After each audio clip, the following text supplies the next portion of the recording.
Mom, gusto ko ng Team Ken. Nasaan ang Team Ken? Ayoko na ng dog food. Gusto ko ng Team Ken. Mom, Team Ken. Team Ken, Team Ken, na Team Ken. Pinanghihinaan na ng luha. Gusto ko ng bumita. Ngunit ayaw pa ng puso. Gusto ko ng bumita.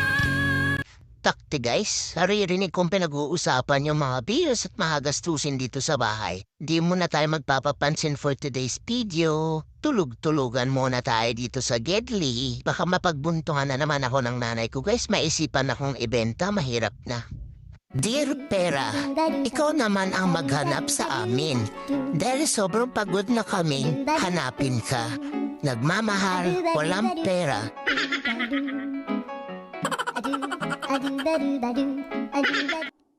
Wala bang papansin sa akin? Nagugutom na ako. Wala pa rin bang mahaawa? Kanina pa ako nagpapaawa dito. Bigyan niyo na ako ng chicken. Please, chicken. Mama, halika dito, may sasabihin ako. Makinig ka ha. Pagsabihan mo nga yung mga housemates mo, tigil-tingilan nga nila yung pagtawag sa akin ng mataba. Tapos please, respect my privacy naman no. Nananahimik ako na nakahiga sa gilid, bigla-bigla na lang may bubuhat sa akin. Pag di ko kaya matansya, ngumuyain ko kayo isa-isa eh. Sus, ewan ko ba sa mami ko guys? Sinasabihan na magastos ako? Eh bakit? Ako ba napipipindot yan sa cellphone mo? Marunong ba akong mag-check out ha? Makita mo lang na malungkot ako, sasabihin mo sa akin, anong gusto ng baby ko? Kahit hindi naman ako malungkot, nagpapahinga lang ako. Tapos titingin ka na kung anong pwede mong bilhin. Ang dami mo ang naiisip na bilhin sa akin eh. Yung higaan ko, 3 pa talaga. Tapos ako yung sasabihan mong magastos. Eh kung pagdating ko kaya yung daliri mo, mami. Panay ka kasi scroll eh, kaya tuloy lagi kang nabubudol. 3 araw na ako hindi naliligo. Or 4 ata. Gusto ko nang maligo. Pero baka ni shit, ang lambek.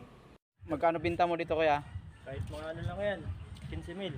15,000 na lang. Oo, mas na siya 15,000 yan kasi mga asawa ko eh. Oras daw 15,000. May kasama na daw ang box. 15,000 daw o 15,000.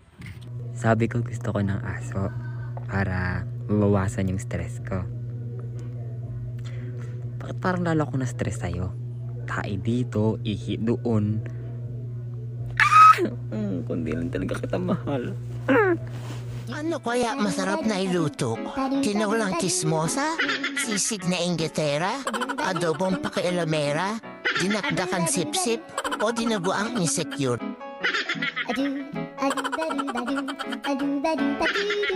Narinig ko may nagtatanong kay mami kahapon, nangangagat ba yung aso nyo? Lo, hindi. Nanguhusga lang. Hoy tao, wala ka bang ginagawang iba? Nakitang natutulog video ng video. Konting kibot ko naka-video. Ano ba? Ako lang to. Di pa yan titigil. Ha? Gagala na ikaw, bebe? Saan punta mo? Uy, iwan mo si mami? Iwan mo si mami, bebe? Choco! Choco!